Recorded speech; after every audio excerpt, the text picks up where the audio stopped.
Hello brothers and sisters, welcome back again sa ating sharing for bread of God in the name of the Father and to the Son and to the Holy Spirit. Amen. Ama sa langit, nagpapasalamat ako sa iyo sa pagkakataon na ito na iyong binigay sa akin upang magkaroon ako ng panahon sa pagbabasa sa Bible at aking binabahagi sa pagbibideo upang ang aking mga kapatid ay makarinig sa iyong mga pulong. Yung mga taong busy sa lahat na bagay sa buhay, Panginoon, hipuin mo ang kanilang mga damdamin, ang kanilang mga isipan, na i-priority nila ang buhay spiritual dito sa mundong ito.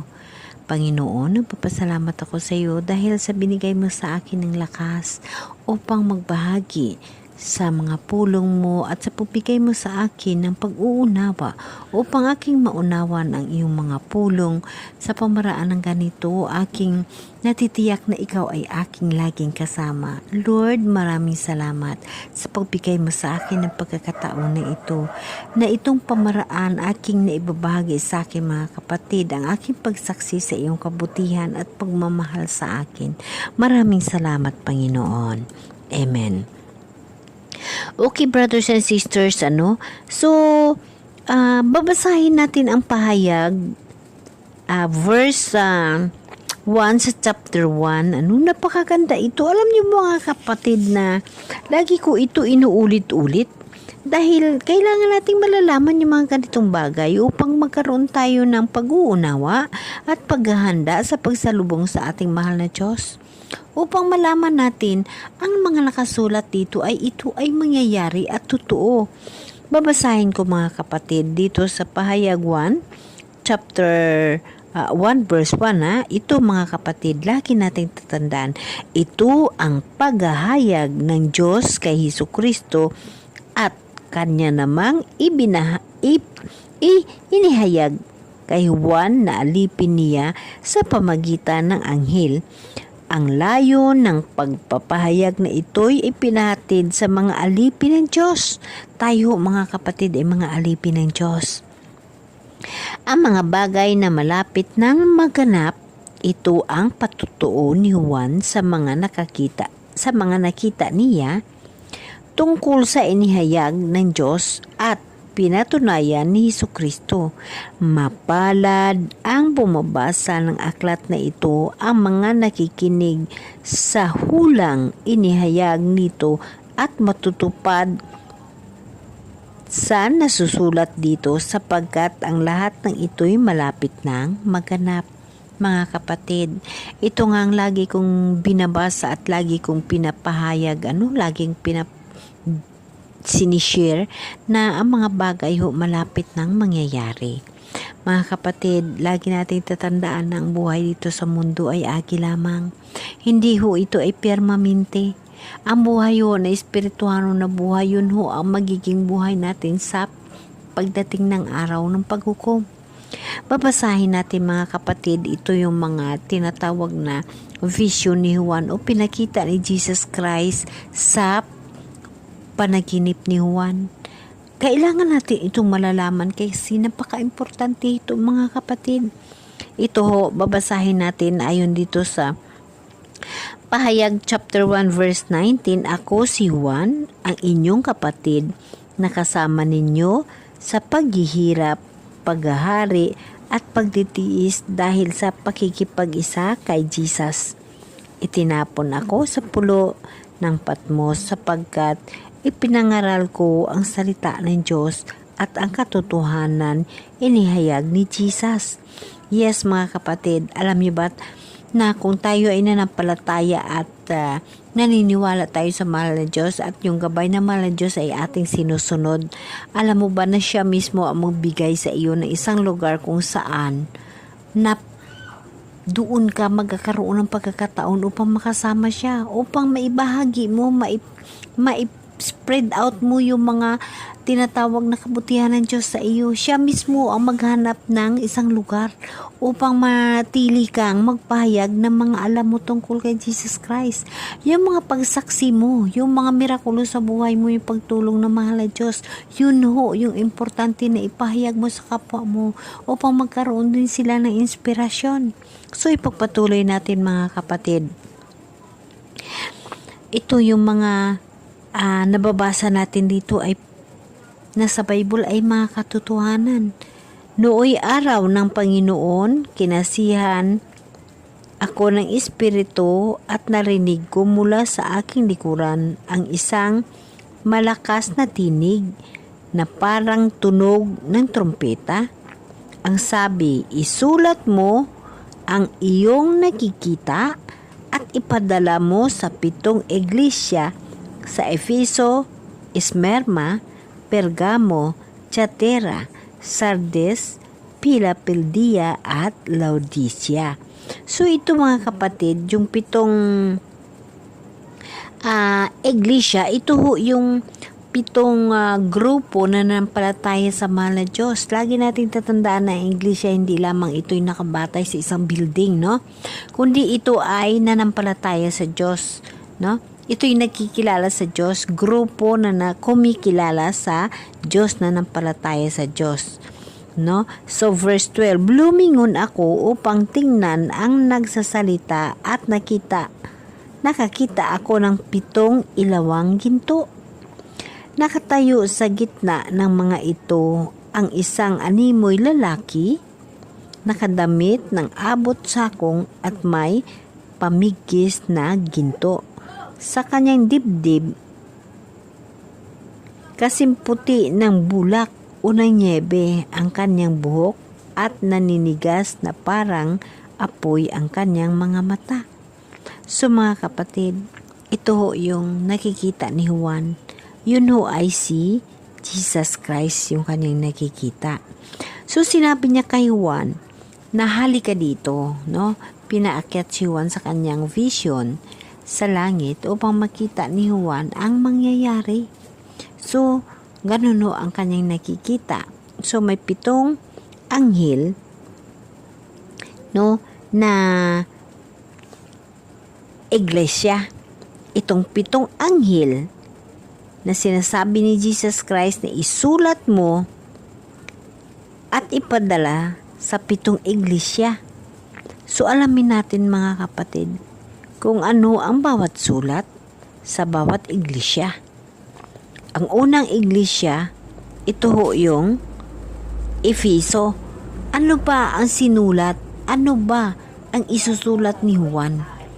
No? At ipapadala ng Espiritu, anghel, doon sa iglesia. No? Ang Espiritu ay anghel, no? Na ipadala sa iglesia. So, babasahin natin yung unang sulat ng anghel ng iglesia sa Efeso. Kailangan nating malalaman ang mga bagay na ito upang dito makikita natin kung anong ating dapat gagawin sa ating mga sarili, sa sariling panampalataya nating kapatid. So ito ang nakalaan sa chapter 2 verse 1. Isulat mo sa anghel ng iglesia sa Efeso, ito ang pinasasabi na may hawak ng 7 bituin sa kanyang kanang kamay, ang lumalakad sa gitna ng 7 ilawang ginto. Nalalaman ko ang mga ginagawa mo, ang iyong mga pagpapagal at pagtitiyaga. Alam kong namumuhi ka sa masama. Sinubok mo ang mga nagpanggap na apostol at napatunayan mong sila'y bulaan. Alam ko ring matyaga ka, magtiis ng maraming hirap alang-alang sa akin, at hindi nang lupaypay, ngunit ito ang pinagdaramdam ko sa iyo. Nalalamig ka na sa akin, hindi mo na ako mahal tulad ng dati. Alalahanin mo ang dati mong kalagayan, pagsisihan mo at talikdan ang iyong masamang gawa at gawin mong muli ang mga ginagawa mo noong una. Kapag hindi ka magsisisi, paparian ako at alisin ko sa kinalalagyan ang iyong ilawan. Ngunit ito naman ang pagpupuri ko sa iyo. Kinapupuutan mo ring tulad ko ang ginagawa ng mga Nikolaita. Kung may pandinig kayo, dinggin ninyo ang sinasabi ng Espiritu sa mga iglesia. Sa magtatagumpay ay ibigay ko ang karampatang kumain ng bunga ng punong kahoy na buhay na nasa halaman ng Diyos. Mga kapatid, ito ho yung pahiwatig na mahal na Diyos. Marami ho sa atin na nampalataya sa mahal na Diyos. Marami ho sa ating nagmamahal sa mahal na Diyos. Ngunit marami rin ho na mga tentasyon ang dumarating sa buhay natin. So mga kapatid, kailangan lang natin ho pagtatagumpayan yung mga bagay na yon. Kung ikaw mga kapatid ay nanampalataya sa mahal na Diyos, ipagpatuloy mo, huwag kang magbago upang hindi magtampo ang mahal na Diyos sa iyo. Halimbawa lamang kapatid, ito ho ay nangyayari sa buhay ko. Nung panahon, nung ako'y kasalukuyan na lumalaban sa agos ng buhay, ako ho ay araw-gabi na nanalangin sa mahal na Diyos. Iniiyakan ko yung mahal na Diyos, kinakausap ko yung mahal na Diyos. Dumating ang punto mga kapatid na parang pakiramdam ko yung lumaki na yung mga anak ko at doon na nagsimula na dahil na kumbaga kakarampot na lang ang pangangailangan mo, no? Or kumbaga easy-easy na lang para sa iyo yung pangangailangan mo, naging easy-easy rin ho yung panalangin ko. Sometimes pag manalangin ako kay Jesus, sinasabi ko na lamang sa Kanya na, "Good night, Lord. Thank you, Lord." Ganun at matulog ako. Samantala mga kapatid, noong hindi pa ako at kasalukuyan na lumalaban ako sa hirap ng buhay, gabi-gabi ho, halos isang oras magdarasal ako, umiiyak ako, nananalangin ako para sa mahal ng Diyos at para sa pamilya ko. Pero yun na nga, dahil tao lamang tayo, yung tinatawag na tentasyon sa buhay, yung tinatawag na tawhanon na buhay ay dumarating. Ang punto na tayo ay natitintar at nawawala tayo. Ayon nga dito sa nakasulat na nagtatampo ang mahal na Diyos. So ganun din ho sa atin. Kung nananalangin tayo sa mahal na Diyos, ipagpatuloy ho natin, wag ho natin kaligtaan. Ngunit tayo ho ay tao lamang, maraming tentasyon sa buhay. Ganun din na nangyayari sa totoong buhay ko mga kapatid. Sometimes, pag matulog ako, minsan sasabihin ko na lang, "Good night, Lord." Matulog na ako, Lord. Hindi na nga ako nakapasalamat. Hindi na rin ako pray sa Kanya. Sometimes, dahil napapagod ka, or talagang natitintar ka sa tinatawag na kapagudan ng katawang lupa. Bakit noon? Nung kailangan ko, lagi-lagi, bago ako matulog, umiiyak ako, nananalangin ako, di ba? Kaya nga, nagtatampo ang mahal na Diyos. Simula noon, inuulit ko yung aking attitude na sinisikap ko na magkaroon ng panahon lagi sa mahal na Diyos. Ganon din yun mga kapatid. Alam mo ba na pag tayo'y nanampalataya sa Diyos at malapit tayo sa mahal na Diyos, ang mga tentasyon sa buhay lalong dumarami. Ngunit ito lahat ay lalabanan natin. Huwag tayo'y matatakot. Lagi nating tatandaan na ang buhay na kasama ang Diyos ay napakadali para sa atin. Ipapakontrol mo ang buhay mo sa mahal na Diyos. I-heart to heart talk mo yung mahal na Diyos. Kausapin mo mahal na Diyos kung ano ba talaga ang buhay na mayroon ka. No? Alam mo ba kapatid na pag nahihirapan ka, ipagpatuloy mo ang panalangin at paghingi sa mahal na Diyos. Ang mga bagay na iyan ang dapat mong gagawin at wag kang mag-complain. Lagi mong tatandaan na ang Diyos ay nandyan lamang. Kaya kapatid, kung noon ang ugali mo ay talagang dikit to the max ka sa ating mahal na Diyos, talagang dikit ka sa panalangin mo, wag mong baguhin para hindi magtampo si Jesus Christ. At yun ang sinasabi na ang magtatagumpay ay makakain ng pagkain na mula sa langit. Ito ho yung buhay na walang hanggan. Ang pulong ng Diyos. Ito ho yung ibig sabihin na pagkain na mula sa langit. Ito ho yung panampalataya natin, yung pulong ng Diyos. Maunawaan ho natin ang nakasaad sa Bible. Makakain ho tayo ng pulong ng Diyos at maunawaan natin ang mga bagay na yun sa pamaraan ng pagtulong ng Holy Spirit. Kapatid, napakaganda ang buhay na kasama natin ang mahal na Diyos. Sa magtatagumpay, no? Paano ba magtagumpay? No? Napakahirap na mga lingwahe sa magtatagumpay. Paano pa magtagumpay, kapatid? Sa magtatagumpay ay ibigay ko ang pagkain mula sa langit. Yun yung free natin na tinatawag na ang buhay na walang hanggan, ang ibibigay ng mahal na Diyos. So, paano tayo magtagumpay? Kapatid, pag mayroon kang problema, matinding naranasan mong kahirapan, matinding problema sa buhay mo, huwag kang mag-give up. At huwag kang manumbat, huwag kang magsisisi, o huwag kang manisi sa kapwa mo. Paninindigan mo ang pagtitiwala mo sa mahal na Diyos upang ikaw ay magtagumpay, upang mapatagumpayan mo ang mga bagay na yon. Once na matagumpayan mo yan, mga kapatid, sigurado ang mahal na Diyos kalagi mong kasama. Kagaya ko, mga kapatid, pinapakontrol ko sa mahal na Diyos ang buhay ko dahil hindi ko kaya ang buhay ko eh. Hindi ko kaya kontrolin yung sarili kong buhay. Kaya inaasa ko sa mahal na Diyos ang pagkontrol ng aking buhay. Yun lang ang pinakamalaki kong pinapasalamatan sa mahal na Diyos dahil na ang mga bagay sa buhay ko ay pinapasa Diyos ko at inaalay ko sa Diyos. Ang lahat ng mga plano sa buhay ko ay pinapakontrol ko sa Diyos para hindi ako mahihirapan. Alam niyo ba, kapatid, na ang hirap-hirap pag hindi makontrol ng mahal na Diyos ang buhay ko? Kaya nga bless at nagpapasalamat ako. Naging saksi ako sa kabutihan ng mahal na Diyos.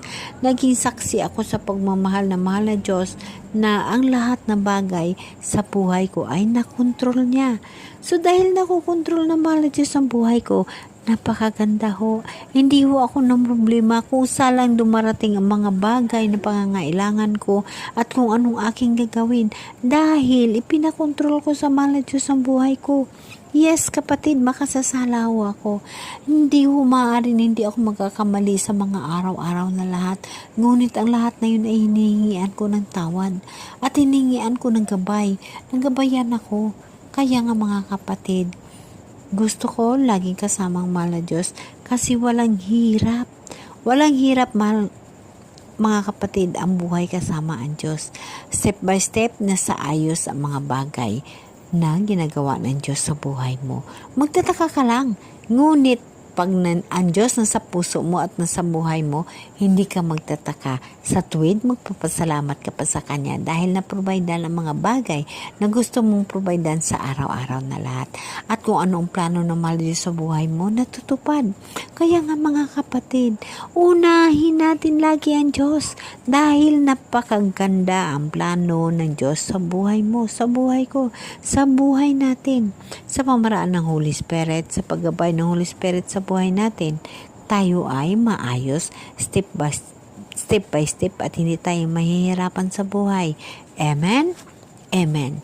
Again, mga kapatid, isuko sa mahal na Diyos ang buhay mo, ang lahat sa buhay mo upang hindi ka mahirapan. Kagaya sa aking ginagawa, inaasa at kinaalay ko sa mahal na Diyos ang aking mga gawain. Sinusuko ko sa mahal na Diyos ang lahat upang hindi ako mahirapan. Amen? Amen.